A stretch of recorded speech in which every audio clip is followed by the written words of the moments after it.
to the Writers Society radio show, our TV program. I am so very happy that you're here today. My name is Louise Smith, and I am super duper excited to have worked with a new author in the name of Samantha Williams. She came to us earlier this year on a book that she has written, and she's going to tell us a little bit about it in a few moments. Stay tuned.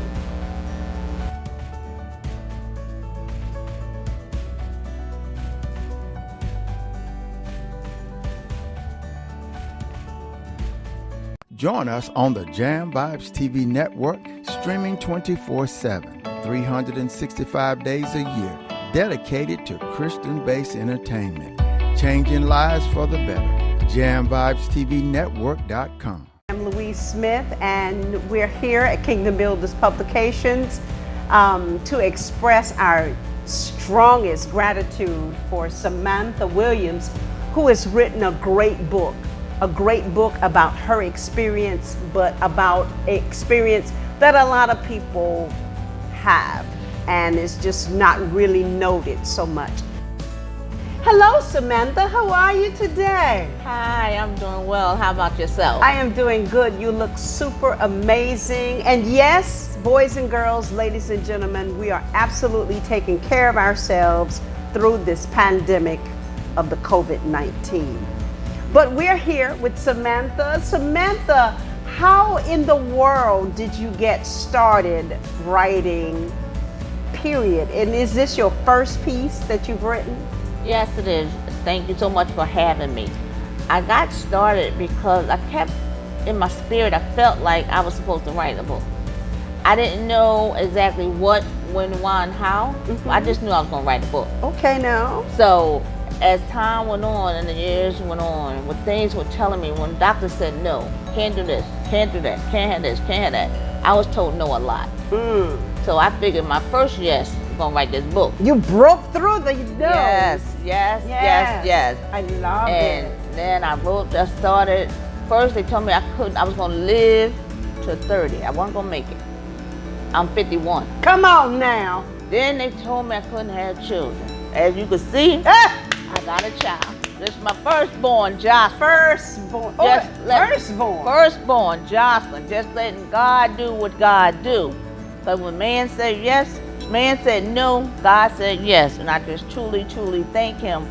And that was my tribute to him, thanking him. And I wanted everybody to see, when somebody tell you no, listen to God. Yes. Trust in the Lord. Yes. Because he has the last say.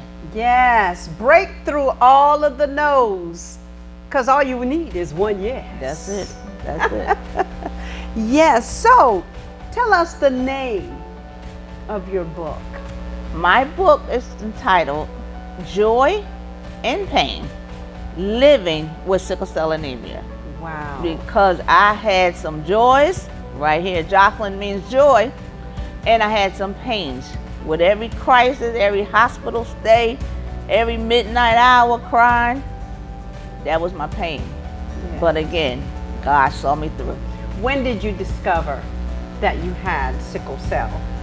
I was diagnosed with sickle cell when I was 11 years old. So in that time period, it was confusing. I went to school, I kept getting sick, and they told my parents, she can't come back without a doctor's note.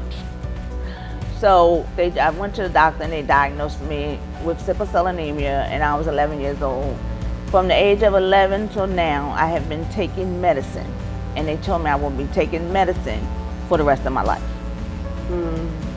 That had to be a pretty difficult situation for kids running around, having a great time. I somewhat have the same story. I discovered I had epilepsy at 6. And I don't know why, I would just fall on the ground. Or I'd be just walking and my leg would just go to crazy. Or somebody talking to me, I don't hear. I had 3 types of seizures. I had grand mal, petit mal, and Jacksonian. But I am well in my 60s now. All right. And I'm feeling good about living. I'm Yes. feeling good about life. And I'm so grateful that God put it in your heart Yes, to just keep going. yes, yes, Keep going. yes. Keep going. What is the most pivotal experience you had in this chronic situation of sickle cell? My most pivotal was when I began to work, because I could look fine on the outside, but on the inside, my body was doing all kind of things and hurting, and trying to explain it to your supervisor. And I needed certain things. I remember one job I worked, I needed to have water. I had to have water. With sickle cell, you have to stay hydrated. So I had to have water on my desk. They didn't allow food or drinks on the desk. So I literally had to get a doctor's note to explain to them that I had to have this liquid water on my desk at all times. And that was pivotal for me, because all of my life I have to think about sickle cell with every decision that I had to make. Wow. Sickle cell had to be in the forefront of that decision, Yeah. because I don't, even as far as putting on lipstick, I have to think about sickle cell, because whatever's in the lipstick is going into my system. My Wow. blood cells can react, so I have to think about sickle cell. So that's very pivotal for me. Wow, wow, wow. So, when you got the news of the firstborn, my God, talk from your end, and then Jocelyn, I want to hear you chime in. Well, when I got the news that I was pregnant, of course, I'm 24 years old. I'm like, wait a minute. They said I couldn't have no kids. So I was in disbelief. Certainly. So as time went on, I said, well, I know one thing for sure. Two things supposed to happen. My stomach supposed to get big, and somewhere along the line, I'm going to be sick because of sickle cell. So I said, let's just wait and see. So I did that, and my stomach started growing. And I said, "Ooh, this thing is real." So I was like, "Now, Lord, I'm praying like, God, please don't let nothing happen to this. Let this just come forth," because I was so excited Yes. to know that what they told me I could never do was happening. It was really happening. I kept saying, "This is happening. This is happening," and again, I had to think about sickle cell though. I had to be cautious, so I had to, lay down more. I couldn't walk around as much. Well, I had to do more sleep. yeah. And even, you eat when you're pregnant. Well, I couldn't eat because of eating meant other things for me. Wow. But it was just such a wonderful, and as you can see, I can add beautiful to this. Yes. I mean, and the day that it happened, Woo. the day of the pushing. Yes. And it was when I was in labor. I can remember that my mother was there, and she's like, she left, and she said, "I'm going back home, but I'm gonna come back." I said, "Okay." She didn't even get down to the end of the hospital court. I said, "Mommy!" Yes. And sure enough, I went into labor, and I stayed. She came early because of the sickle cell. I went into crisis, and she came early, and they was afraid of that because she was delivered, and she got to go home. I had to stay in the hospital Yeah. for 7 more days to get that sickle cell under control. So it was a joyous, scary occasion, Certainly. but it happened. Thank God for it. Yes. And all I can say is I just give God the glory. Yes, he deserves it. He's worth it. Yeah, he's worth it. So, Jocelyn, what's it like to be the daughter of this woman? Well, I would say my mom is amazing. She is magnificent, and I'm extremely grateful that I've gotten to see her live this long. With having sickle cell anemia, they give you a time limit and a technical expiration date, but God said other things. So, it's just great to have my mother here, and I believe she is the strongest person anybody would ever meet. I And I concur. am extremely grateful for her. Yes, indeed, indeed. So, is this a generational thing? How does this work in your family or in families? For my family, I'm glad you asked that question because it's very important for us to know. For my family, I'm the last of 13. I'm number 13. My mother refers to me as the number 13, and she'll tell the doctors number 13 is coming. So I'm the 13th child, and two of my sisters, older, well, everybody's older than me, two of them had it. It goes to 1 in every 4 kids. And my 2 sisters had it. My 2 sisters are no longer here. They passed away from it. One was 32 and one was 57. So as you can see, I'm in the middle of all of that at 51.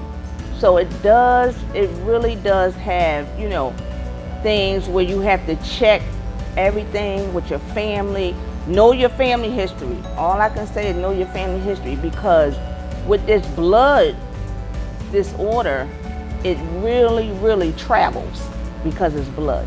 Yeah. So it's going to go generation to generation to generation because it's blood. It's not like a cold, but it's in your blood. It's your cells. So it travels. And 1 out of 4. And then my kids, they can have the trait. They tell you if you get someone, if you decide to have kids, you get married, make sure they don't have it. The trait, because I have the disease. If I was to marry or have a child by somebody who has a trait, my child could have the trait or the disease. Wow. So it's very potent to know your numbers, know your history. It's very potent. Know your family history. That is super. Well, ladies and gentlemen, boys and girls, you know why we're here.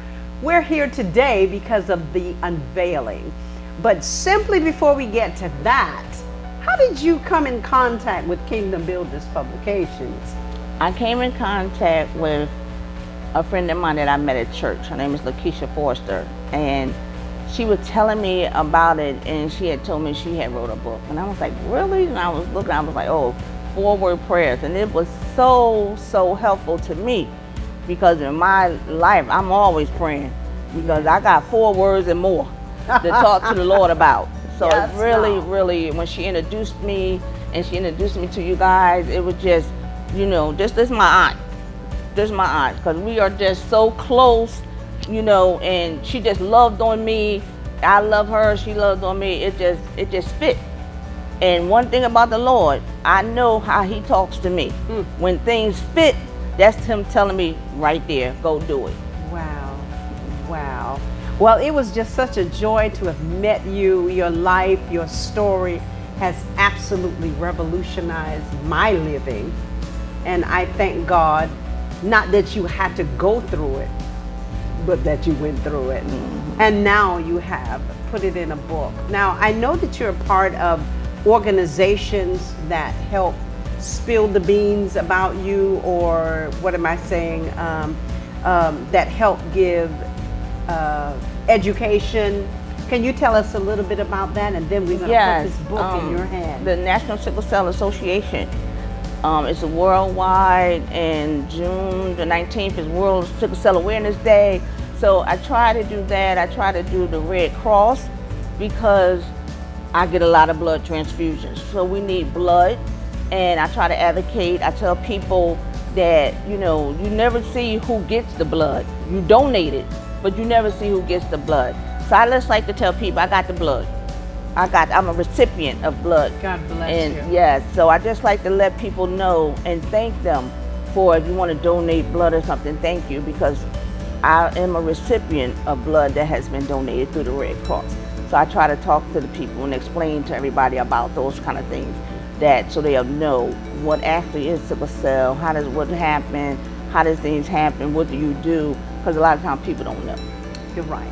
And when we go to church, now you brought this out to me, I just loved it, and I went straightway and I told my husband, and I told some other pastor friends of mine, stop just naming 3 of the diseases. Yes. So sickle cell is a chronic disease that we need to be praying for consistently. So prayer warriors, intercessors, please put this in your prayer request. You may not know anybody that has it, but the devil's behind all sickness and disease. So put a prayer out for sickle cell anemia, because you know they wasn't doing that for epilepsy either. And I thought that I was completely kin to the boy that used to fall down in the Bible and cut himself. I was like, oh Lord, I must be a lunatic too. But he healed me. He healed my body. I don't seize anymore. And I do know that he's come to set us free from all sickness and disease. Yes. And I just thank God for your faith and for your will to do. Yes. The will to go. All right, we're here for the revealing. Are you ready? I'm ready. Whoop, whoop. And here you are, ma'am. Drum roll.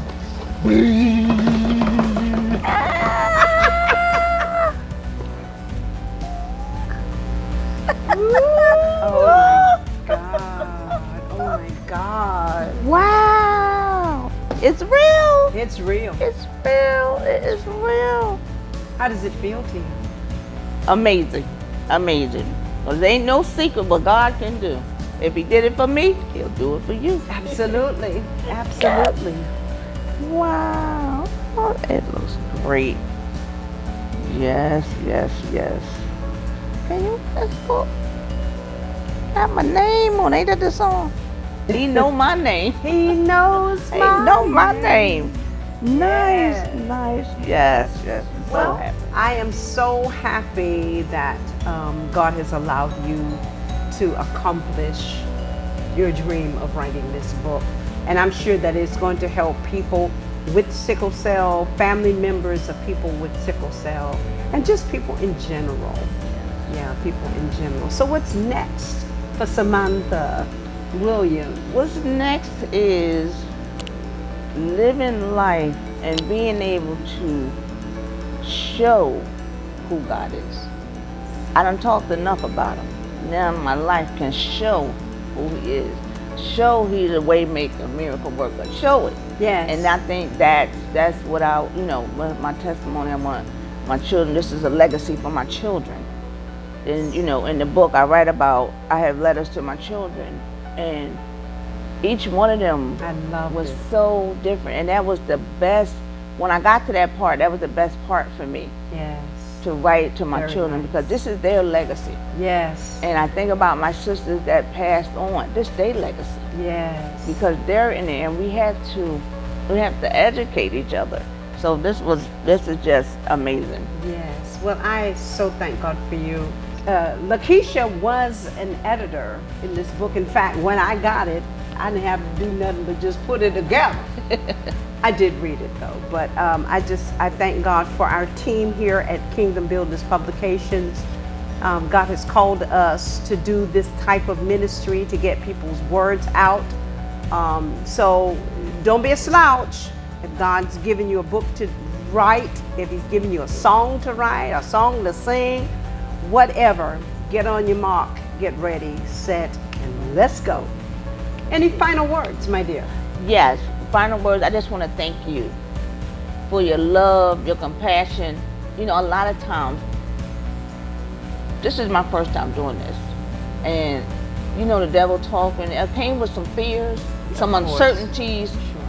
but you calmed all of that in that spirit. And I think just to say thank you to you, your staff, your team, it was flawless. It was just flawless, and I just appreciate you so much. Yes. I just yes. appreciate you so much. Well, let's go on to some more victories. Yes. Yes. Okay, ladies and gentlemen, boys and girls, it was great hanging out with you today, meeting Samantha Williams and her beautiful daughter Jocelyn, which means joy. Joy all the time. The joy that was set before us to endure a cross. We have grace to do it in Jesus' name. So with this, I'm going to sign off and have a wonderful day, have a wonderful life, and let's get moving on our jobs we have to do. So long.